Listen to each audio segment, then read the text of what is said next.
प्रिय विद्यार्थियों नमस्कार। आज हम कक्षा 8 में बसंत में पाठ 11 भारतीय सिनेमा ने बोलना सीखा पढ़ने जा रहे हैं। पाठ का नाम जब सिनेमा ने बोलना सीखा, इसके लेखक प्रदीप तिवारी हैं।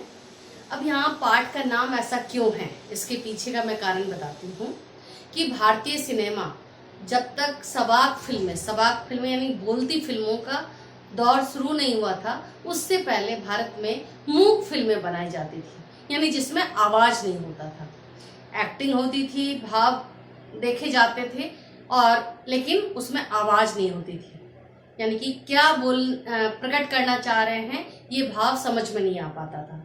तो केवल साहित्य और भाव से संबंधित लोग ही भारतीय सिनेमा को देखा करते थे और ये सिनेमा बहुत ज़्यादा प्रसिद्ध नहीं हुआ करता था। लेकिन जैसे ही सिनेमा में बोलती फिल्मों का दौर शुरू हुआ तो भारतीय सिनेमा का इतिहास ही बदल गया।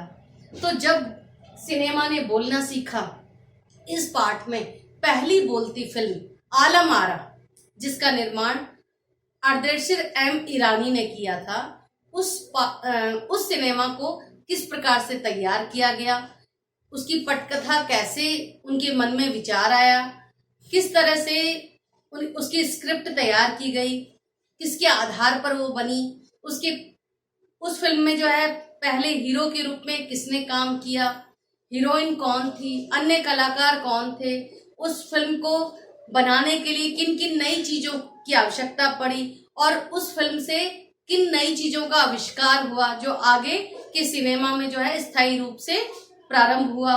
इस फिल्म के निर्माण के साथ साथ कई चीजें नई तकनीकों का भी खोज हुआ, आविष्कार हुआ। इस फिल्म को बनाने में कितना समय लगा, इसकी रील कितने हजार फीट थी, इस फिल्म की और कुछ विशेषताएं क्या क्या हैं, ये सब जो है हम कुछ बिंदुओं के आधार पर पूरे पाठ को वर्गीकृत करके समझेंगे। यानी पाठ का सार मैंने कुछ बिंदुओं के आधार पर वर्गीकृत किया है और एक एक बिंदु के आधार पर हम पूरे पाठ को समझेंगे। धन्यवाद। अब हम शुरू करते हैं कि भारत में पहले मूक फिल्में बनती थी। अभी मैंने बताया मूक फिल्में का मतलब होता है जिसमें कोई आवाज नहीं थी, कोई साउंड नहीं था। और 14 मार्च 1931 से जब पहली बार पिक्चर हॉल में, सिनेमा हॉल में 14 मार्च 1931 को कोई सबाक फिल्म भारतीय सिनेमा के इतिहास में प्रस्तुत की गई या फिर उसको प्रदर्शित किया गया। ये भारत में बोलती फिल्मों का यहीं से दौर प्रारंभ माना जाता है। भारत की पहली बोलती फिल्म आलम आरा थी, जिसके निर्देशक अर्देशीर एम ईरानी थे। अभी मैंने बताया था आपको, पहली बोलती फिल्म यानी सबाक फिल्म का नाम आलम आरा था और इसके निर्देशक अर्देशीर एम ईरानी थे। एम ईरानी को अब ये फिल्म बनाने का जो है कैसे मन में विचार आया, तो इसके पीछे भी कहानी है कि 1929 में हॉलीवुड की वो एक फिल्म शो बोट देख रहे थे और उस फिल्म को देखते ही उनके मन में विचार आया कि क्यों ना भारतीय सिनेमा में भी सबाक फिल्म बनाई जाए। और यहीं से प्रेरणा लेकर उन्होंने आलम आरा नाम का जो है फिल्म बनाने का सोचा। और इसका आधार का मतलब है कोई कहानी या स्क्रिप्ट। इसके लिए उन्होंने पारसी रंगमंच का एक लोकप्रिय नाटक को चुना जिससे उनकी फिल्म बन सके। यहाँ अब उस समय में जब पहली बोलती फिल्म का प्रारंभ उन्होंने शुरू किया तो बहुत कम संसाधन उपलब्ध थे और उन कम संसाधनों के द्वारा उन्होंने इस फिल्म को बनाया और इसलिए उनकी फिल्म में ना तो कोई संवाद लेखक था, ना कोई गीतकार और ना ही कोई संगीतकार।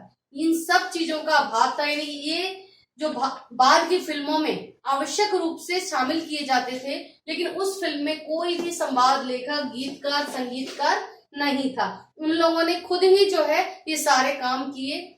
केवल एक पार्श्व गायक का मतलब होता है जो पर्दे के पीछे हीरो और हीरोइन जो आपको पर्दे के सामने गाते हुए दिखते हैं, वो खुद ना लगाकर उनके पीछे यानी पर्दे के पीछे जो है कोई गायक या गायिका गाती है या गाता है, तो पहला पार्श्व गायक WM खान थे जिन्होंने विट्ठल के गाने को गाया। पर्दे के पीछे यानी पहले पार्श्व गायक का श्रेय WM खान को जाता है। इसके बाद आलम आरा की फिल्म जो बनी, इससे बहुत सारी नई चीजों का आविष्कार हुआ।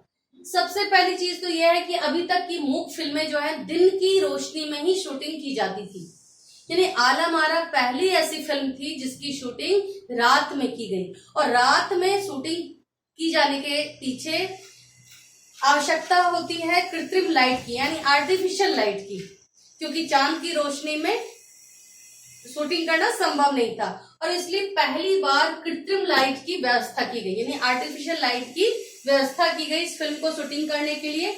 और इसी से भविष्य में नए स्टार विद तकनीशियन की भी शुरुआत हुई कि आप देखते हैं कि जैसे ही आर्टिफिशियल लाइट की आवश्यकता पड़ी और उसकी व्यवस्था की गई, तो नए नए तकनीशियन और नए कर्मचारियों की भी आवश्यकता पड़ी और उनसे वो भी उस क्षेत्र में शामिल हो गए। अब इसके बाद जो है आलम आरा की खूबियां का मतलब विशेषताएं, इस फिल्म की क्या क्या विशेषताएं थी। तो सबसे पहले तो जो है मशहूर अभिनेता विट्ठल, जो मूक फिल्मों के बहुत प्रसिद्ध अभिनेता थे, उनको इस फिल्म में लिया गया और हीरोइन के रूप में यानी अभिनेत्री के रूप में जुबेदा, उस समय की प्रसिद्ध अभिनेत्री थी, उनको लिया गया। और ये अरेबियन नाइट्स जो कि तिलिस्मी और हंसी मजाक के ऊपर आधारित होती थी, उसी फिल्म की तरह इसमें भी उन्हीं नाटक की तरह इसमें भी मौज मस्ती थी। उर्दू में परेशानी होने के कारण विट्ठल को, अब यहाँ देखो विट्ठल जो है पहली बोलती फिल्म में पहली बार उनको डायलॉग बोलने पड़ रहे थे और उर्दू में उनका जो है थोड़ा हाथ तंग था, यानी कि विट्ठल जो उच्चारण करते थे वो उर्दू में उतने अच्छे नहीं कर पाते थे और इसीलिए अर्देशीर M ईरानी ने उनको हटाकर यहाँ पर महबूब को उन्होंने हीरो के रूप में लिया, लेकिन विट्ठल इससे नाराज हो गए। उन्होंने उस समय के मशहूर वकील मोहम्मद अली जिन्ना, जो कि बाद में आपको पता है कि पाकिस्तान के पहले प्रधानमंत्री बने, उन्होंने इस मुकदमे को लड़ा और विट्ठल की जीत हुई और विट्ठल को वापस से इस फिल्म में हीरो का किरदार मिला। तो इस तरह से ये भी एक कहानी है इस फिल्म के साथ जुड़ी हुई। और 14 मार्च 1931 ईस्वी को मुंबई के मैजेस्टिक सिनेमा हॉल में इस फिल्म को प्रदर्शित किया गया। 8 हफ्ते तक ये फिल्म हाउसफुल रही और इतनी हाउसफुल थी कि जनता को नियंत्रित करने के लिए पुलिस को बुलाया गया और जैसे तैसे जो है व्यवस्था को संभाला जाता था। तो इस प्रकार से फिल्म जो है बहुत चली। इस फिल्म की लंबाई 10,000 फुट लंबी रील थी, जो पहली बार कोई इतनी बड़ी रील के रूप में ये फिल्म बनी और 4 महीने का समय लगा इस फिल्म को बनाने में। अब यहाँ पर आपने देखा कि मुख्य किरदार विट्ठल और जुबेदा थे, लेकिन इसके अलावा भी अन्य कलाकार थे जिसमें सोहराब मोदी, पृथ्वीराज कपूर, याकूब, जगदीश सेठी आदि थे। तो ये भी बहुत प्रसिद्ध कलाकार थे उस समय के और इन लोगों ने भी उसमें भाग लिया, हिस्सा लिया। सवाक बोलती फिल्मों का आधार। अब यहाँ पे आपने देखा कि पहली बोलती फिल्म आलम आरा जो थी वो पारसी रंगमंच के एक प्रसिद्ध नाटक पर आधारित था। तो अब जब बोलती फिल्मों का दौर शुरू हुआ, सवाक फिल्मों का दौर शुरू हुआ, तो स्क्रिप्ट यानी आधार क्या लिए गए, या तो भारतीय पौराणिक कथाओं को लिया गया क्योंकि बनी बनाई स्क्रिप्ट होती थी, या फिर जो है पारसी रंगमंच के नाटक हुआ करते थे, या फिर प्रेम कथाएं होती थी जैसे हीर रांझा है, सोनी महिवाल है। तो इस तरह की, चाहे वो भारतीय फिल्मों की भारतीय समाज की प्रेम कथा हो चाहे विदेशी समाज की, तो उन प्रेम कथाओं को आधारित माना जाता था। अब यहाँ पर है अर्देशीर का सम्मान। जब आलम आरा को रिलीज हुए 25 साल हो गए थे और सिल्वर जुबली जब बनाया जा रहा था 1956 में, तो अर्देशीर M ईरानी को सवाक फिल्मों के पिता से संबोधन दिया गया, सम्मानित किया गया और इस प्रकार से भारत में बोलती फिल्मों का दौर प्रारंभ करने का पूरा श्रेय अर्देशीर M ईरानी को गया। अब इसके बाद जो है अभिनयकर्ताओं के चयन में नवीनता। आप देखते हैं कि इस फिल्म के साथ साथ भारतीय सिनेमा में बहुत परिवर्तन किए गए।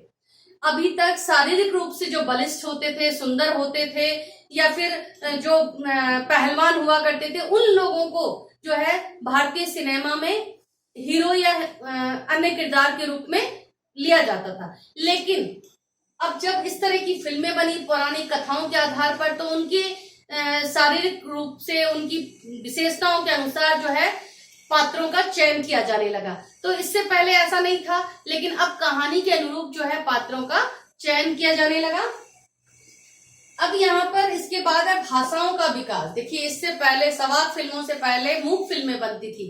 मूक फिल्मों में कोई उच्चारण नहीं होता था, और इसलिए चाहे वो बंगाल का निवासी हो, चाहे वो आसाम का निवासी हो, चाहे वो कर्नाटक का निवासी हो, वो उसको एक्टिंग बताई जाती थी, केवल एक्टिंग करता था, और इसलिए उसकी भाषा से कोई मतलब नहीं था। लेकिन सवाक फिल्मों से यहाँ पर भाषा का विकास भी शुरू हुआ। जैसे ही हिंदी में पहली फिल्म बनी, उसके बाद जो है मराठी रंगमंच या फिर बंगाल के या फिर अन्य भाषाओं के आधार पर भी जो है फिल्में बनने लग गई। अब यहाँ पे लोगों पर सिनेमा का प्रभाव, ये सबसे प्रमुख बात है। अभी तक मूक फिल्मों का ऐसा कोई प्रभाव लोगों पर नहीं पड़ता था, लेकिन सवाक फिल्मों से उनके डायलॉग बोलने का स्टाइल आम जनता पर भी आने लग गया। उनके पहनावा, उनका हेयर स्टाइल, उनके जूते, कपड़े आदि हर चीज का प्रभाव जो है, क्योंकि दर्शक वर्ग एकदम से बहुत ज्यादा हो गए थे, लोग जो है उनके सिनेमा देखने के लिए जाते थे और सिनेमा का प्रभाव जो है लेके आते थे, और उनके जो नियमित जीवन में भी उनके पहनने यानी कपड़ों में, उनके जूतों में, उनके बालों में, चाल में, संवाद में, हर चीज में जो है सिनेमा का प्रभाव दिखाई देता था। अब इसके बाद है कि पड़ोसी देश भी भारतीय सिनेमा से प्रभावित। आप देखते हैं कि भारत के जो पड़ोसी देश थे, चाहे वो चाइना है, चाहे वो नेपाल था, चाहे वो श्रीलंका था, ये बर्मा है, ये सारे देशों में भी जो है, पड़ोसी देशों में भी भारतीय सिनेमा का प्रभाव पड़ने लग गया, और वहां भी लोग जो है उसको देखने के लिए आते थे। भारतीय फिल्मों के जनक दादा साहब फाल्के द्वारा सवाक फिल्मों का बनाना प्रारंभ। अब इससे पहले भारतीय सिनेमा के जनक जिन्हें दादा साहब फाल्के कहा जाता है, वो मूक फिल्में बनाते थे, लेकिन अर्देशीर एम ईरानी के प्रेरणा से उन्होंने भी सवाक फिल्में बनानी प्रारंभ की, और इस तरह से भारतीय सिनेमा में सवाक फिल्मों का दौर प्रारंभ हो गया। तो इस तरह से भारतीय सिनेमा का, बोलती फिल्मों का जो इतिहास है इस पूरी फिल्म में बताया गया है, और पहली फिल्म कैसे बनी, इसके लेखक कौन थे, इसके निर्देशक कौन थे, इसमें हीरो हीरोइन कौन थे, इस फिल्म को बनाने में क्या क्या परेशानियां हुई, इस फिल्म की क्या क्या विशेषताएं थी, और ये फिल्म जो है किस प्रकार से इतिहास में अपना नाम दर्ज करा चुकी है। तो इस तरह से ये पूरा फिल्म का जो है पूरे पार्ट का सार समाप्त होता है। धन्यवाद।